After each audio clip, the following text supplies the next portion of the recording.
Hey everybody, welcome back to the channel.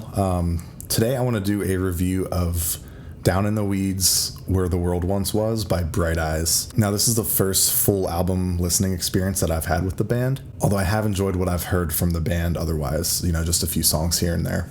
This new album came out after nearly a decade off from the band, but it sounds like it might have been what they needed because the album's pretty solid in my opinion. If you guys enjoy the video, please don't forget to like the video and subscribe to the channel. That kind of stuff really helps me out and I really appreciate it. So to start off the review, I have to address the opening track on this album because I really dislike it. It's just this piano intro with some weird background noise and talking going on, and it just really doesn't make sense to me. If you're trying to pull your listeners in to have, in my opinion, such a waste of space on an album. I mean, it's typical for albums to have a short little introduction that maybe doesn't follow a typical song structure, but there's no excuse for a song to be 3 minutes long and to just go nowhere.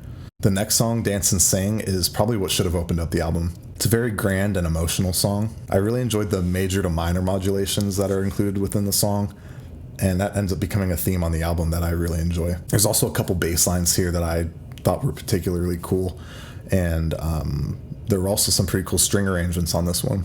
And the next song, Just Once in the World, is another one that I enjoyed. It had some very percussive and dancey choruses that I thought were pretty cool. And at this point, you start to hear that Conor Oberst's songs really tell a story. And it's very clear that the songs were derived from the stories as opposed to the other way around. He's writing the music around this idea that he has, and for that reason, the lyrics are very well put together. And I tend to focus more on the music as opposed to the lyrics of a song, so a lot of these lyrics probably just go right over my head. But with that being said, it's very apparent that he's a very poetic lyricist. The next song is Mariana Trench, which is really growing into one of my favorites on the album. There's a really cool breakdown in the drums around the 2-minute and 45-second mark, and it kind of reminds me of Brainstorm by the Arctic Monkeys. But yeah, this is just another really uplifting tune, just another one that I enjoy on the album. One and Done actually continues with some of the same kind of dense drumming that was found on Mariana Trench. And this song also features some more interesting bass lines throughout, as well as some cool experimental blips of sound. Now, Pan and Broom is probably the first full song, apart from the opening track, that I don't really enjoy as much as the others up to this point. I do think the female vocalist sounds great on the harmonies in the song, but I'm not a fan of any of the percussion on this, from the electronic kit to the lo-fi fuzzed out kit that you hear at the end of the song. And at this point in the album, I realized just how great Conor Oberst is at conveying emotion through his vocals.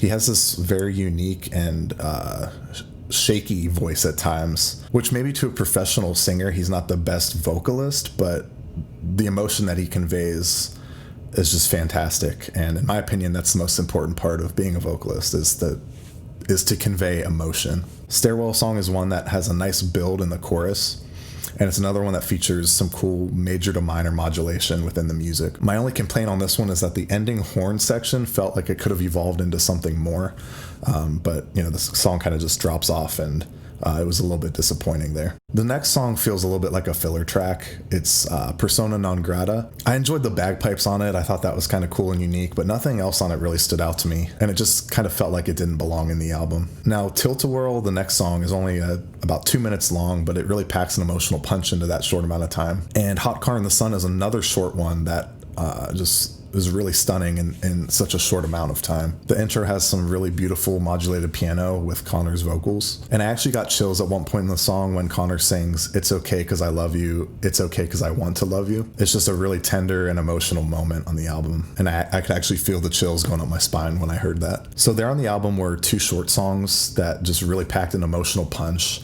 and kind of experimented a little bit with sound.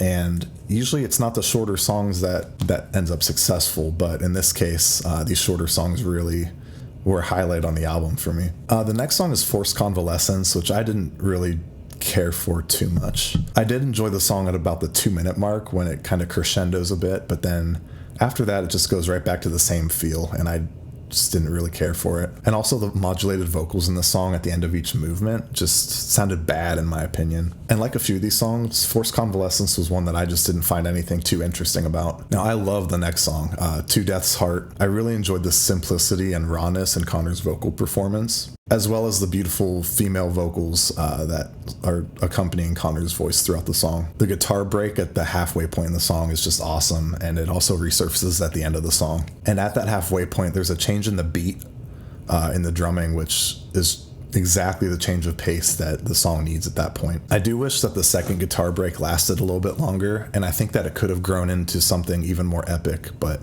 it's kind of a similar theme throughout the album that a lot of the songs just kind of abruptly end and don't quite explore the ideas to their fullest potential. But the song is really beautiful, and it's one of those songs that you're just grateful to have experienced because of just how stunning it is. The next song is one that just is very simple musically, but the vocal performance over it is just so incredible that it doesn't even matter how simple the music is. And it sounds like Connor crying out in desperation.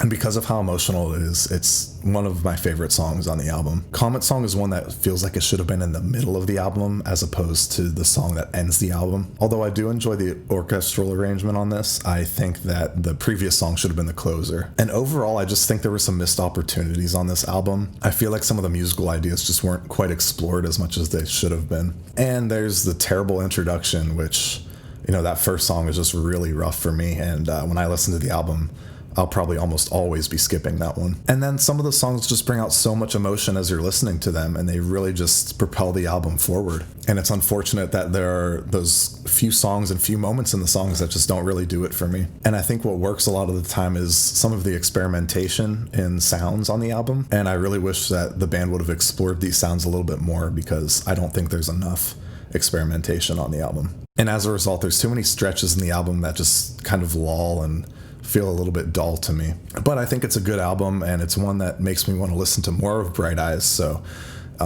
if there are other albums by the band or by Conor Oberst as a solo artist that you would recommend that I listen to next, comment those down below for me. But yeah, this was a good album. I enjoyed it. I have some complaints about it, but there's also those pieces that I really, really enjoyed. So I think I'd give it about a 7 out of 10. If you guys have album recommendations for me, drop them in the comments. And if you enjoyed the video, please like the video and subscribe to the channel. It really helps out the channel, and I'll be posting content consistently, reviews and maybe some other types of videos here shortly. Anyway, that's my review, and I will see you guys at the next one. Thanks for watching.